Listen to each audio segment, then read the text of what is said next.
I gotta admit, this year's Team USA look unbeatable. But what if I told you there is a way? After last year's World Cup disappointment, they decided to not joke around and got the biggest faces of the entire NBA searching for revenge.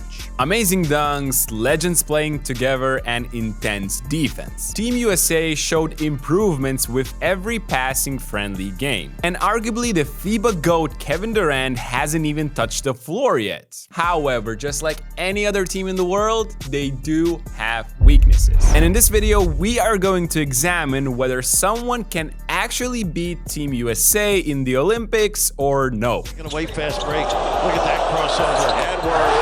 Oh man! Wow. Before going there, I wanted to highlight a couple of things demonstrating how hard it is to cope with this Team USA offensively. When Steph's on the court, he is the main catalyst to everything. And I love that Steve Kerr mainly involves him firstly in off-ball actions and only then in direct pick and rolls. His duo with LeBron has been super efficient. And how cool it is that we have these two on the same team. This play was amazing. LeBron is handling the ball while Steph starts the possession looking at the rim. It seems like he's going to set the ram screen for the big to go play pick and roll with LeBron, but instead he turns around and it's inverted pick and roll. Curry screens two people and there's no stopping LeBron after. The thing with Steph screening is that his defender rarely wants to leave him for more than just a split second. So LeBron gets a drive to his right hand at full speed. That's been a successful play throughout his career as he attracts another defender, and it's another great look for Team USA. For example, how do you stop this? Looks like Embiid is setting a pin down for Steph, but it's a Spain pick and roll with Curry as the back screener. His defender is glued to him and a slight touch is enough to free up Embiid, with LeBron as a tall passer seeing everything and delivering a perfect one here. Team USA have so many weapons offensively is actually insane. Baseline out of bounds here with Tatum throwing it in.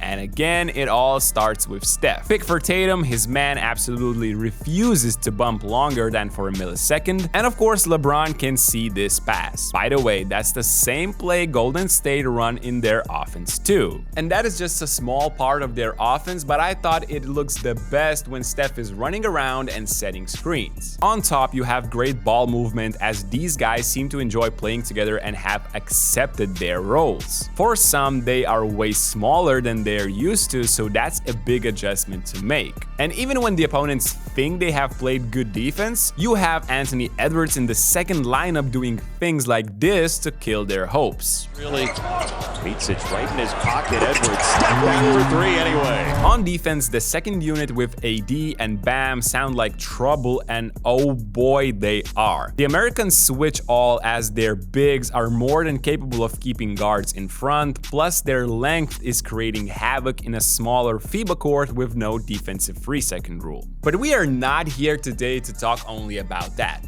Actually, quite the opposite. So does Team USA have a weakness, and can anyone actually snatch the gold medal away from them? And looking at their friendlies, I would say there are 4 areas where the opponents can hurt them. The first one, and this might come as a surprise to some of you, is Joel Embiid. He chose to play for Team USA instead of Cameroon or France, and so far he looks like the lone guy out. Passing out of bounds instead of teammates, stopping the ball movement with his ISOs, choosing to shoot threes when LeBron has a way smaller guard next to him under the basket. And of course, baiting for fouls that are not called in FIBA. Also, he doesn't seem to be in the greatest shape. And while the whole team is mostly switching every screen, the strategy with him is to play passive drop coverage. Even then, sometimes he allows layups from quicker guards like here from Avramovic. Other times, if opponents have a shooting center, they just use the pick and pop option. Jokic missed twice, but you can see there's definitely potential for Team USA to have red minutes with Joel on the floor. Serbians can do that, the Germans have shooting bigs, even Canada might use Kelly Olynyk at the 5 to exploit this. Another weakness is slip screens. With the USA heavily utilizing the switch all concept, it's going to happen one way or another. Slips are by far the best way to punish this coverage, and teams have already shown that in friendlies. See LeBron finger pointing to Holiday to switch it, but Landale sets a flat screen, which is not even a pick honestly, as he simply touches the backside of James. There is no way LeBron is getting in behind as Giddey threads the needle beautifully.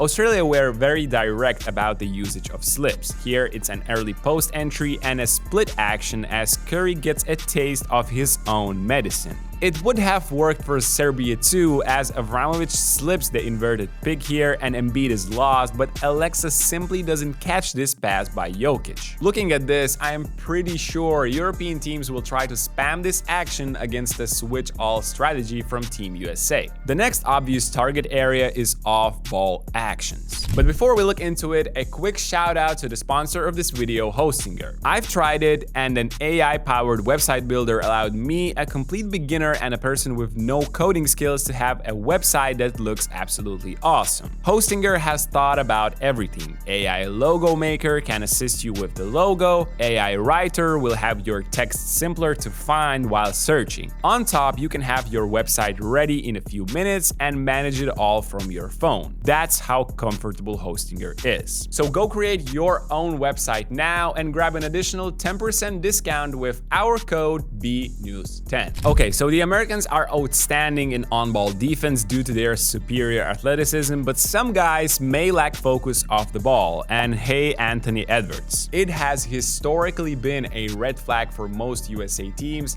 as they are simply not used to guarding these actions as much in the NBA. He's so often caught looking at the ball, and here's another example as Alexander Walker makes a layup later. As the Americans are often deploying aggressive defense, denying guys from the ball, Australia here smartly manipulated it to their advantage. Landale keeps the handoff, and in the empty side, watch Dyson Daniels cut back door against Devin Booker for the dunk.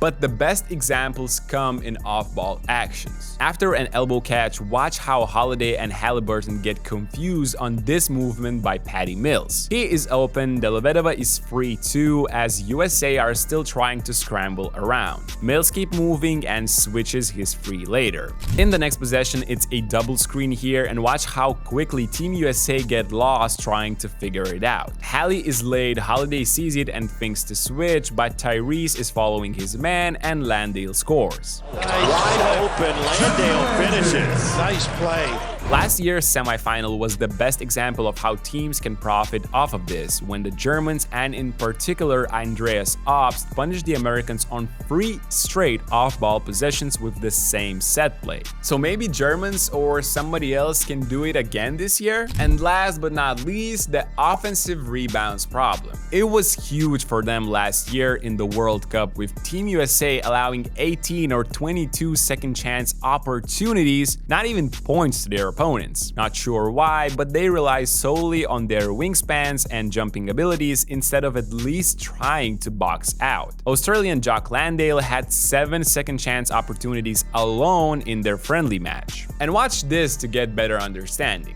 All 5 guys are staring at the ball when it's flying to the rim. Landale just sprints and gets the 2. On the double drag, watch the first screener get completely ignored later on the way to the rim. A missed shot falls straight into his arms and it's another 2. The opposing teams are simply more active crashing the glass. Watch Landale get the first one, and then LeBron allows an easy cut straight to the rim. I know Australia get lucky with this bounce, but opening up better positions close to the rim will often give you trouble. Giddey the miss, and another offensive rebound. Australia. So these are the 4 weaknesses Team USA will definitely have. And while offensively this team looks unbeatable, I think Canada, Serbia, and Germany might have a shot. Although it'll take an extremely bad day for Team USA and a superb one for their opponents to take them down. Do you guys think that can happen, and which team has the better chances? Let me know in the comment section down below. Don't forget to like this video and check out my latest one about Wemby's and France's chances in these Olympics. See you soon.